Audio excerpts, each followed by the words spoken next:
Hello friends, नमस्कार। Optical instrument के दूसरे लेक्चर में आप सबका स्वागत है। दूसरा लेक्चर मतलब हमने ऑप्टिकल इंस्ट्रूमेंट का एक लेक्चर ऑलरेडी ले लिया है, वो था सिंपल माइक्रोस्कोप। आज हम पढ़ने वाले हैं कंपाउंड माइक्रोस्कोप। ठीक है, तो कंपाउंड माइक्रोस्कोप पढ़ने से पहले ये बहुत जरूरी बन जाता है कि आप सिंपल माइक्रोस्कोप पढ़ो। ठीक है, तो जो बच्चे कंपाउंड माइक्रोस्कोप का वीडियो देख रहे हैं, ठीक है, वो कृपया करके पहले इसको स्टॉप करो और मेरा जो ये इसका आगे का लेक्चर है सिंपल माइक्रोस्कोप, उसको देखो, पूरा देखो। ठीक है, उसको समझो और फिर कंपाउंड माइक्रोस्कोप पढ़ो। ठीक है, अदरवाइज जो हम यहाँ पर डिस्कशन करने वाले हैं वो आपको उतना समझ में नहीं आएगा। ठीक है, तो पहले अगर आपने सिंपल माइक्रोस्कोप देख लिया है तो ये उसका वर्जन 2 है, 2.0। ठीक है, ये क्या है? Compound microscope. कंपाउंड माइक्रोस्कोप क्यों इंट्रोड्यूस किया गया? सिंपल माइक्रोस्कोप था, फिर भी देखो, necessity is mother of invention. ठीक है, सिंपल माइक्रोस्कोप में हमने देखा था कि वो कितना जूम कर सकता है और ये सब, ठीक है ना, और लिमिट ऑफ रिजोल्यूशन कितनी थी उसकी, वो 4x तक कर सकता है। कौन? Simple microscope. Simple microscope 4x तक नहीं, मतलब कि वो कितना भी कर सकता है, लेकिन 4x के बाद अगर हम उसमें देखेंगे तो हमें इतना ऑब्जेक्ट ज्यादा बड़ा नहीं दिखाई देगा। ठीक है, फॉर एग्जाम्पल ये माइक्रोस्कोप है, वो ऐसे छोटे से ऑब्जेक्ट को ऑब्जर्व करने के लिए यूज किया जाता है। ठीक है, अब ये ऑब्जेक्ट इतना बड़ा हुआ ये इतना बड़ा हुआ, ये किसने बड़ा किया? सिंपल माइक्रोस्कोप ने। लेकिन अगर हमें इसे डिटेल में स्टडी करना है तो इतने से काम नहीं चलेगा, हमें थोड़ा इतना बड़ा चाहिए। समझ रहे हो? इतना बड़ा चाहिए। तो इतना बड़ा सिंपल माइक्रोस्कोप नहीं कर सकता था, इसी वजह से कंपाउंड माइक्रोस्कोप को इंट्रोड्यूस किया गया। देखो, इसको ये बड़ा किया सिंपल माइक्रोस्कोप ने, फिर इसको बड़ा किया कंपाउंड माइक्रोस्कोप ने। कहने का मतलब क्या है कि कंपाउंड माइक्रोस्कोप इतना बड़ा कर सकता है। ठीक है, तो कंपाउंड माइक्रोस्कोप को पढ़े। ठीक है, हाँ, क्या है? Basically it is using principle of simple microscope। एक इसका प्रिंसिपल यूज करता है, सिंपल माइक्रोस्कोप का प्रिंसिपल यूज करता है। ठीक है ना? Okay, it contain 2 convex lenses। कितने कॉन्वेक्स लेंसेज है? 2। पहला ऑब्जेक्टिव लेंस और दूसरा आईपीस लेंस। ठीक है, 2 लेंस है, पहला है ऑब्जेक्टिव लेंस और दूसरा है आईपीस लेंस। ऑब्जेक्टिव लेंस मतलब नियर टू ऑब्जेक्ट, ऑब्जेक्ट के पास में जो होगा वो होगा ऑब्जेक्टिव लेंस, और near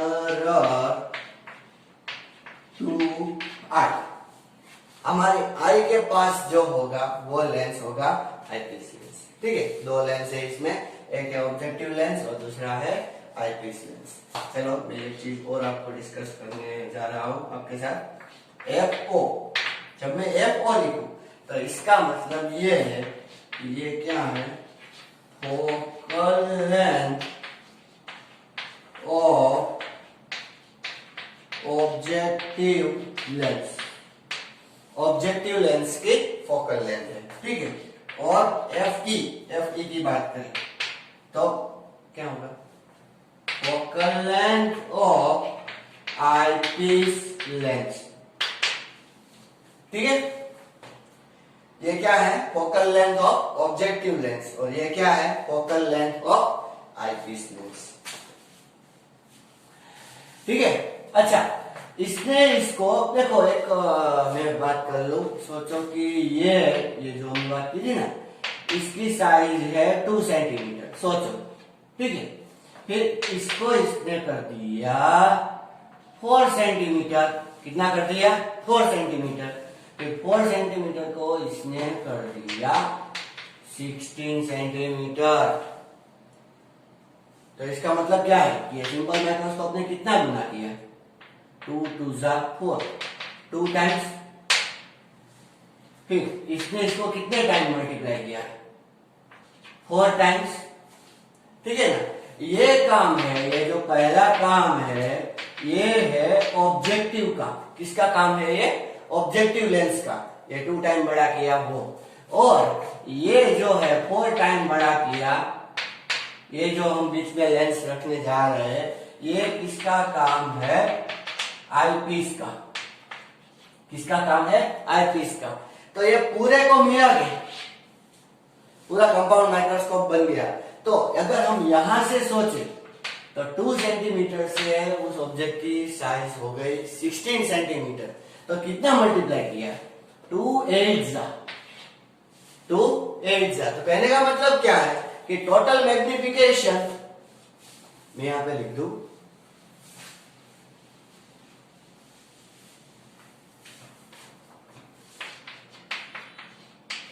total magnification M is equals to MO multiplied by ME। समझ लो अच्छे तरीके से। MO का मतलब है मैग्निफिकेशन बाय ऑब्जेक्टिव, और ME का मतलब है मैग्निफिकेशन बाय आईपीस। ठीक है, जितना ऑब्जेक्टिव ने मैग्निफिकेशन किया वो, और जितना आईपीस ने मैग्निफिकेशन किया वो। ठीक है, अब हम इस मैग्निफिकेशन का फॉर्मूला डिराइव करने जा रहे हैं। तो मैं जो रे डायग्राम ड्रॉ कर रहा हूं, इसको ध्यान से देखो। पहले मैंने क्या ड्रॉ किया? Objective lens. ठीक है, ये कौन सा लेंस है? ऑब्जेक्टिव।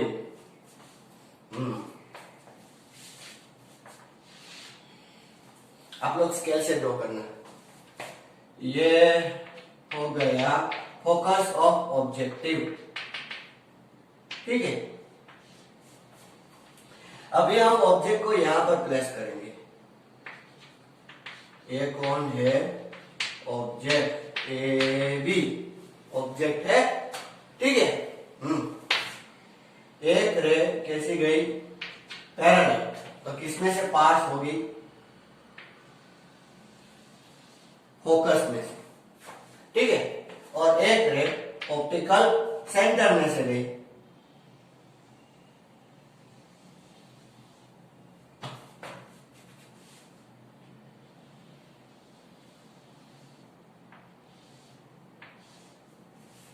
तो देखो, ये दोनों रे यहां पर मिली।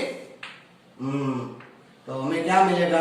यहां पर इमेज मिलेगी ए बी, और ये हो गया ए डैश बी डैश।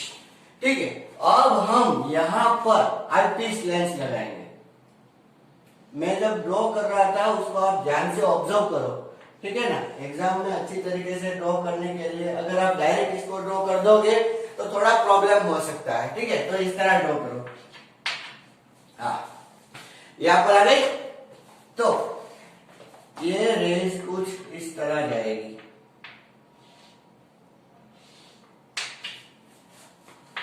ठीक है, लेकिन ये दोनों मिल नहीं रही है कहीं। ठीक है, तो हम यहां पर सोचो कि ये क्या है? आई, ऑब्जर्वर। कौन है ये? ऑब्जर्वर। तो ऑब्जर्वर को क्या लगेगा? ये रे कहां मिल रही है? कहीं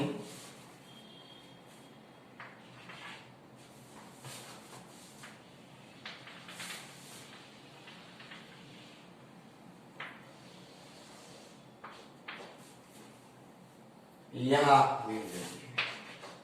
तो ये हो गई image. A double dash b double dash. ठीक है, आप इसको पॉज करके एक बार ड्रॉ कर लो। ये जो ऑब्जेक्ट है इससे ये इमेज मिली। ठीक है, ये A dash B dash intermediate image है। मैं आपको यहां पे लिख देता हूं ए डैश बी डैश क्या है, ये इंटरमीडिएट इमेज। फिर ये ऑब्जेक्ट की तरह बिहेव करेगी। इसके लिए ये कौन है, आई पीस। इन दोनों को ऐसे एडजस्ट किया जाता है, ऑब्जेक्टिव को और आई पीस को, कि ये जो है दूसरा जो है इमेज इसके द्वारा जो बनाया गया वो कहां पर फॉल करे, nearly focus of the eyepiece, sorry nearly focus of the on the focus of eyepiece, या तो उससे थोड़ा उस साइड। ठीक है, और फिर यहां पर इमेज बनेगी और हमें बड़ी इमेज अगर देखनी है तो इमेज कितने डिस्टेंस पे होनी चाहिए, तो वो हमने देखा था पिछले वीडियो में, वो होनी चाहिए डी डिस्टेंस पे। कितने डिस्टेंस पे होनी चाहिए, डी। ठीक है, अच्छा ये है फोकल लेंथ ऑफ ऑब्जेक्टिव। ठीक है, ये है फोकल लेंथ ऑफ आईपीस। ठीक है, और इन दोनों फोकस के बीच में जो डिस्टेंस है उसको बोला जाता है एल। क्या बोला जाएगा, एल। एल क्या है, ट्यूब लेंथ।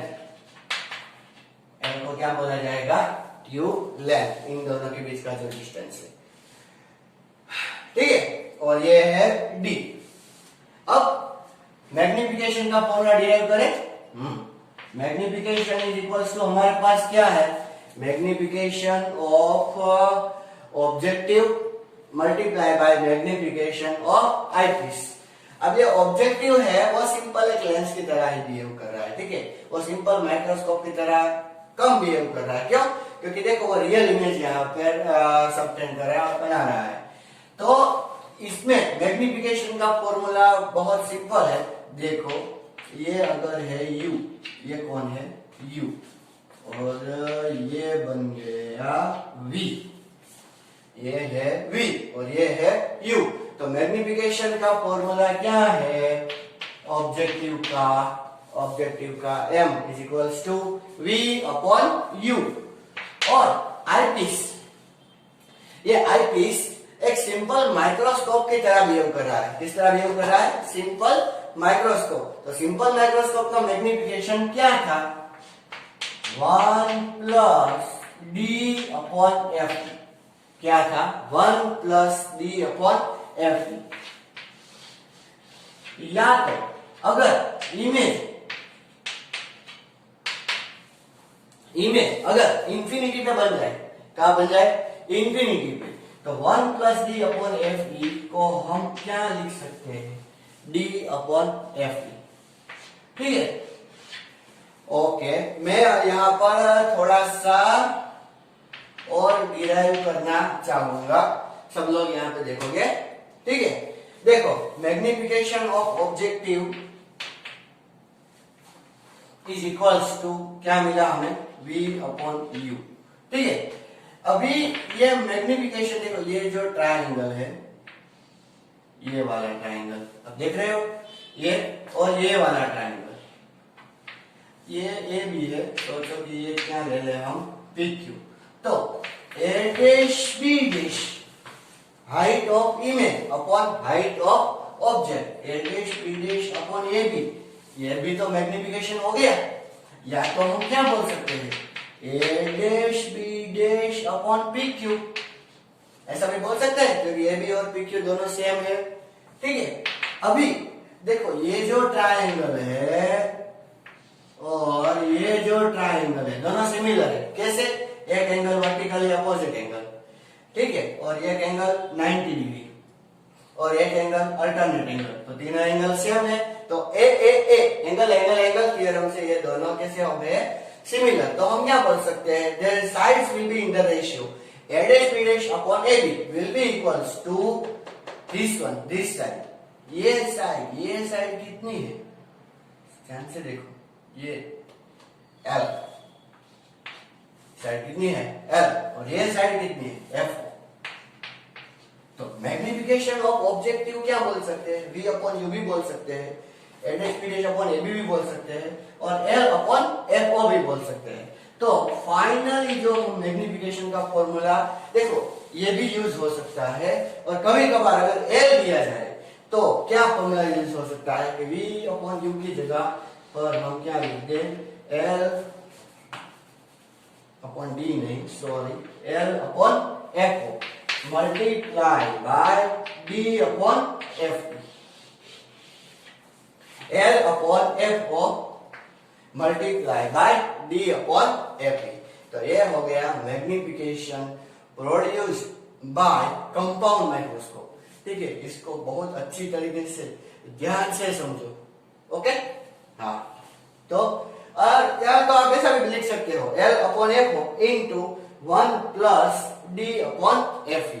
ठीक है, वो तो डिपेंड करता है कि क्या है कि देखो जब इंफिनिटी पर इमेज बन रही है तब D upon FE for infinity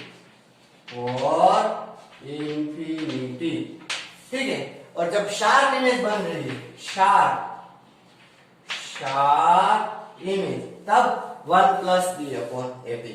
V upon U भी यूज कर सकते हो, L अपॉन FO भी यूज कर सकते हो। ठीक है, तो इसको पॉज करके नोट कर लो अच्छी तरीके से।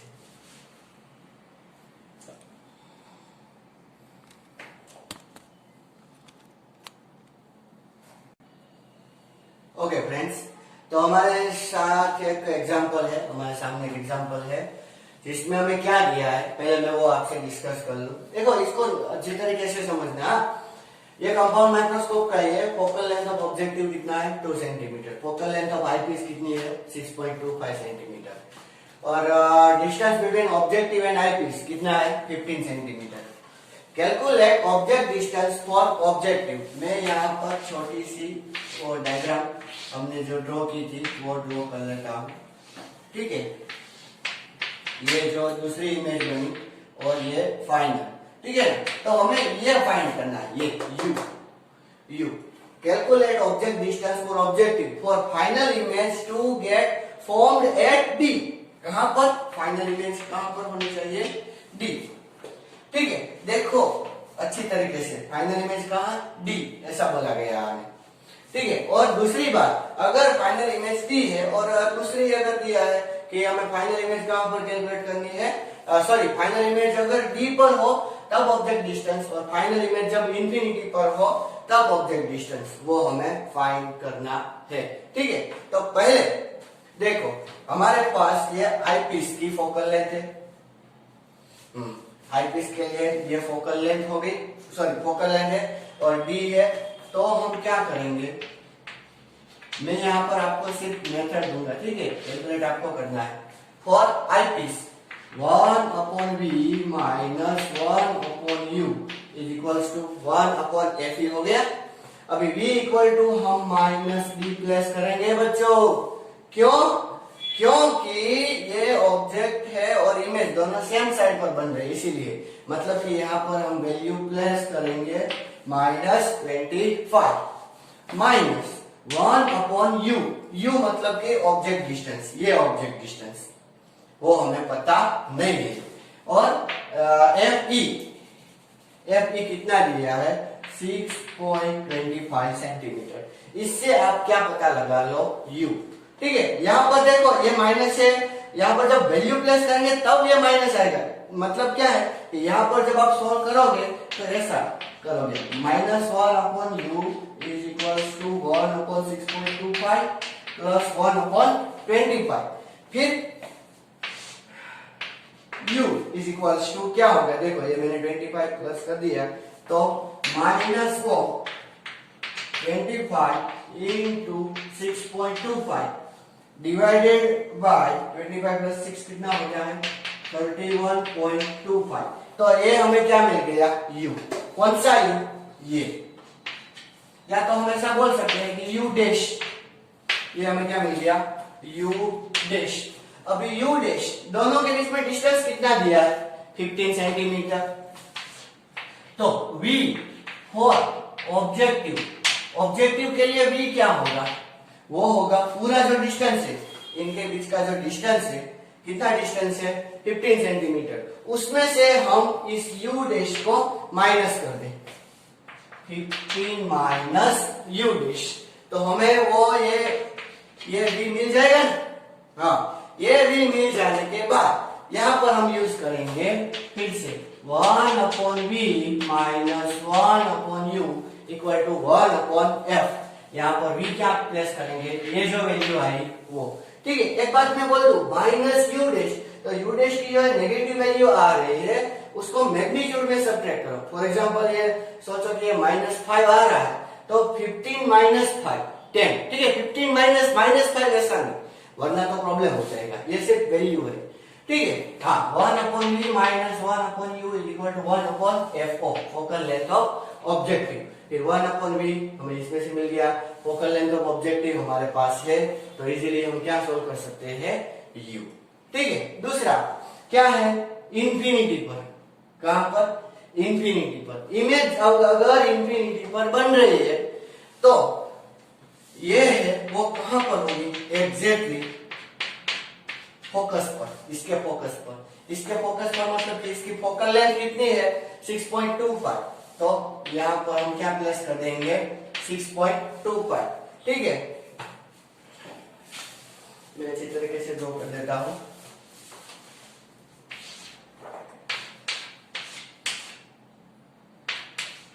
ये 15, ये फोकल लेंथ ऑफ आईपीस, ये 6.25, तो ये इमेज यहां पर बनेगी इसकी वजह से क्या होगा कि फाइनल इमेज कहां चली जाएगी, इंफिनिटी पर। तो हमारे पास ये डिस्टेंस कितना रह जाएगा, v is equals to 15 minus 6.25, 15 minus 6.25, तो जो बचेगा वो ये डिस्टेंस आएगा। फिर 1 upon v minus 1 upon u is equals to 1 upon f, ये focal length of objective place करना, v हमें यहां से मिल गया और u आप सॉल्व कर सकते हो, ठीक है।